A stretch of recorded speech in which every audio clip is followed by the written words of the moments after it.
ভেবেছিলাম এবার সেন্ট মার্টিনের শিপ মিস হয়েই যাবে। আপনারা যারা আমার ব্লগ দেখেন তারা জানেন যে আমার জীবনটা অনেক ঘটনাবহুল, কোনো কিছুই স্বাভাবিকভাবে হয় না। সো এবার যেটা হয়েছিল, দ্য ওয়েব রিসোর্ট থেকে আমরা ঘাটে আসার জন্য অনেক বড় একটা গাড়ি ভাড়া করি, কিন্তু গাড়ি বড় হলে কি হবে, আমাদের ছিল বড় বড় লাগেজ। অ্যান্ড এত বড় বড় লাগেজ সহ আমরা সবাই গাড়িতে জায়গা হচ্ছিল না। সো মারুফ যেটা করে, আমাদের অ্যান্ড ব্যাগ সহ ও গাড়িতে তুলে দেয়, আর ও আর নীরব রয়ে যায় রিসোর্টেই। বলে যে তোমরা চলে যাও, আমরা যে কোনোভাবে আসবো। তো ভোর 5টার দিকে ওরা কিভাবে আসবে আমি জানি না। ও কেন রয়ে গিয়েছিল এটা ভেবেই আমার অনেক রাগ লাগছিল। তবু আল্লাহ আল্লাহ করে আমরা রওনা দিয়ে দেই। অ্যান্ড ভাগ্য ভালো যে সেই সময়েও রিসোর্টের এক দারোয়ানের মাধ্যমে একটা সিএনজি ম্যানেজ হয়।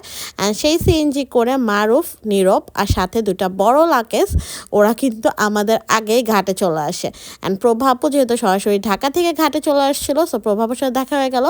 অ্যান্ড ফাইনালি মারুফের সাথেও আমার দেখা হয়ে গেল। তো আমাদের শিপটা আর মিস হয়নি, কারণ মারুফের ভাগ্য ভালো ছিল, আমাদের ভাগ্য ভালো ছিল যে ও সিএনজি পেয়েছিল। অ্যান্ড এরপর আমরা সবাই এখানে দাঁড়িয়ে সবাই একত্রিত হয়ে আমরা এখন যাচ্ছি সেন্ট মার্টিনের শিপের উদ্দেশ্যে।